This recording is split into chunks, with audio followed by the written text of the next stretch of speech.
Hey, what's up, everybody? I'm Matt, the vocalist of Cryptopsy, and you're listening to my podcast, Vox and Hops, where I normally sit down with fellow metal musicians and talk about their lives, music, and craft beer.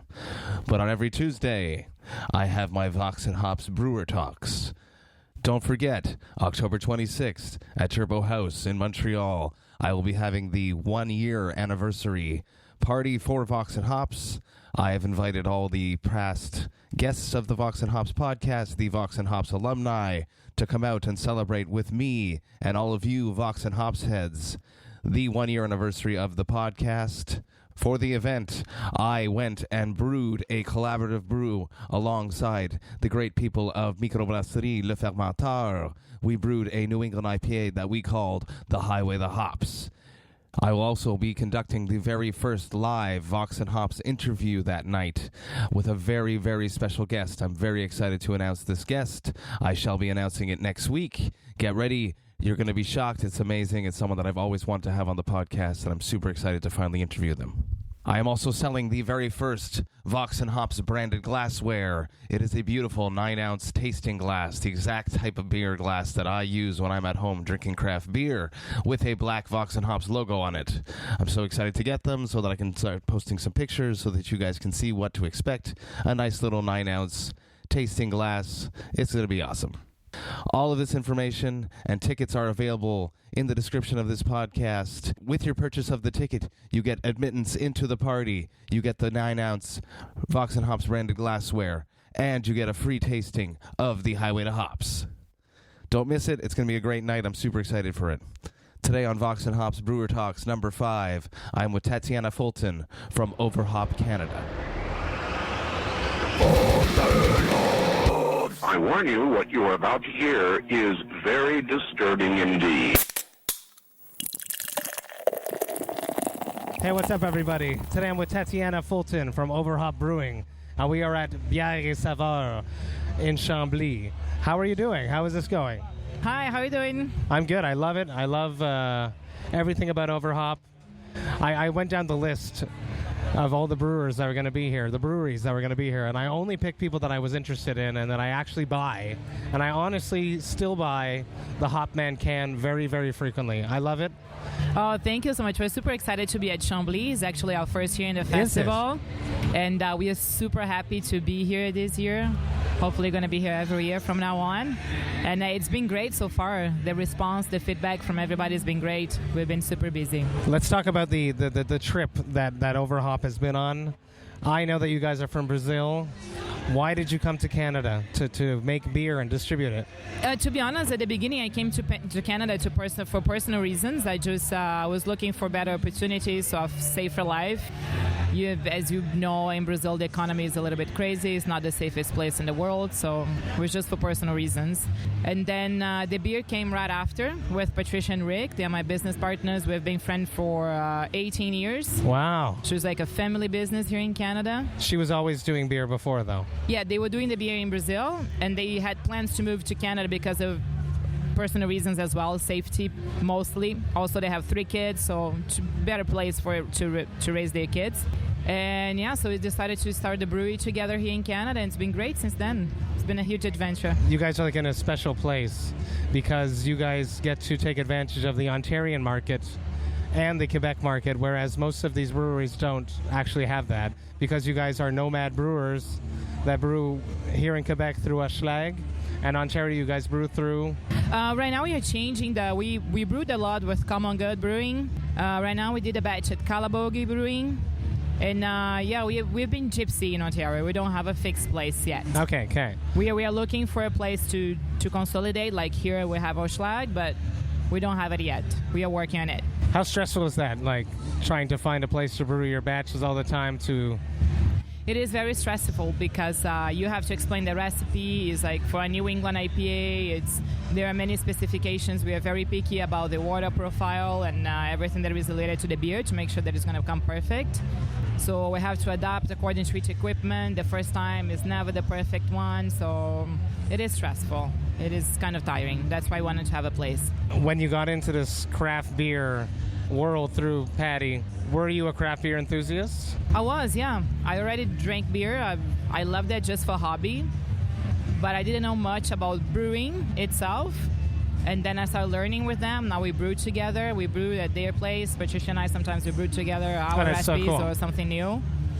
And yeah, it's been better, I guess. Let's talk about your branding. I feel like in Quebec, you guys have one of the strongest artworks. How important is that for you to stand out on a shelf?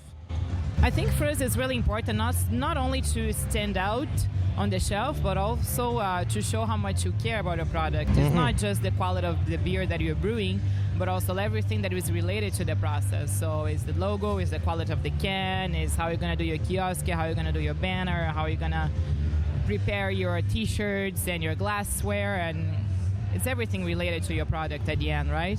Being in a death metal band, I know how important selling shirts are.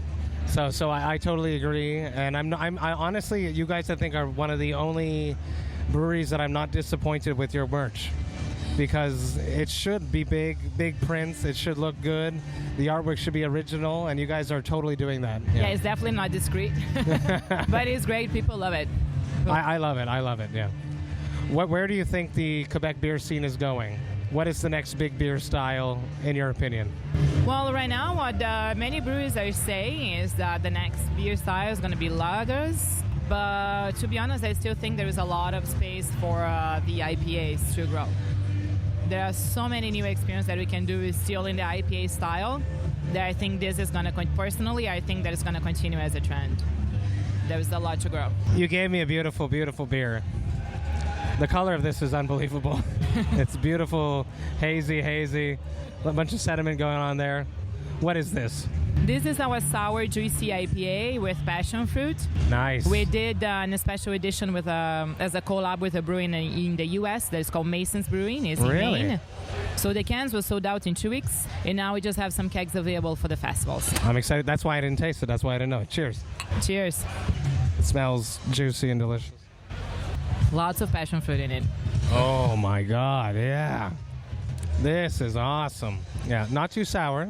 No, it's just from the sour it's from like the tart fruit. and interesting. Yeah, it's wonderful. Yeah. And it's still hoppy, I would say. And we've been having a positive response for that too, saying there's a great beer for weather like today. There's hot and sunny and it's beautiful. Yeah, I the whole like sour IPA trend that is happening, I rather it be like just like a sour hoppy beer versus being labeled as sour IPA. I don't know why, though. Yeah. That's why we say that it's a sour juicy IPA, because it's absolutely juicy. Yeah, and you get the juiciness from the hops, depending on the hops you're going to use, right?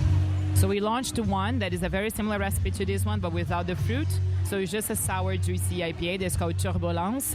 It's been it's a gray can. It's been in the market for less than a month. I have had that one. Yes, I have. And yes, it's still juicy, fruity, but without fruit. This is a step up, though. Yeah, I like that. Yeah. Let's talk about metal.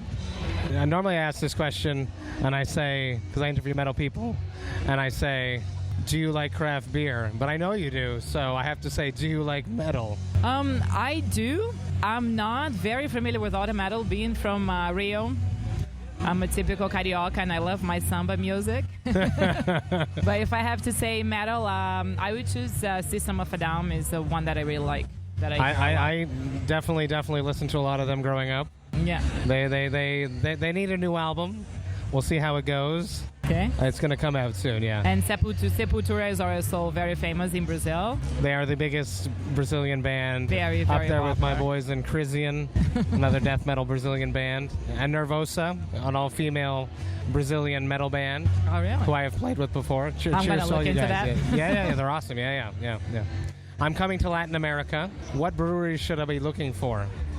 You saying in Brazil? Let's say, or if you know of any throughout all of Latin America, what are the hot? Well, if you go to Brazil, I'd say you're gonna look for us, right? Because we still have a brew pub there in Botafogo. It's called Overhop Experience. It's great. We've been doing some new experiences.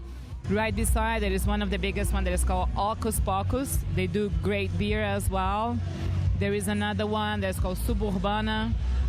Just like especially in Rio, the market has been growing a lot. And then in São Paulo, there is another brew pub that's called Weird Barrel. Yes. The guys are great. They came to Canada last year and did a collab with Bose. They went to festival. They? Fucking right, yeah. So they've been all over too. What's coming up for Overhop? What's next? Well, right now, we are thinking about our winter beer. Yes. There's going to be a surprise. I'm not going to say for the moment. I don't feel like you guys have made a stout yet. Not in Canada. We do have Imperial Stout in Brazil. In here, the only dark beer we have is our black IPA. That's correct. Which we do like our fall and winter beer. We might bring the Imperial Stout, but we are working on that. We are working on the recipe for the winter. So you have and a fall. surprise that's But coming. I'm way. excited. Tatiana, thank you so much. Coming with me, having a beer at Chambly Bières et Saveurs. I really appreciate it. Thank you so much. Cheers. Thank you. Cheers. Hey, thank you all so much for listening right to the end. I had such a great time at Festival Bières et Saveurs in Chambly. Tatiana was so cool. When I set up these interviews, I only contacted brewers that I actually purchased products from and that I'm actually a fan of. So it was super, super amazing to sit down and to talk with the people behind the beers that I actually go out and buy. And I encourage you to go out and taste some of the Overhop Canada products. They're delicious. They are really on point, and I'm excited to see what's coming up for them. I hope you have a great rest of the week. Remember to enjoy life, metal, and craft beer. Cheers, Vox and Hops heads.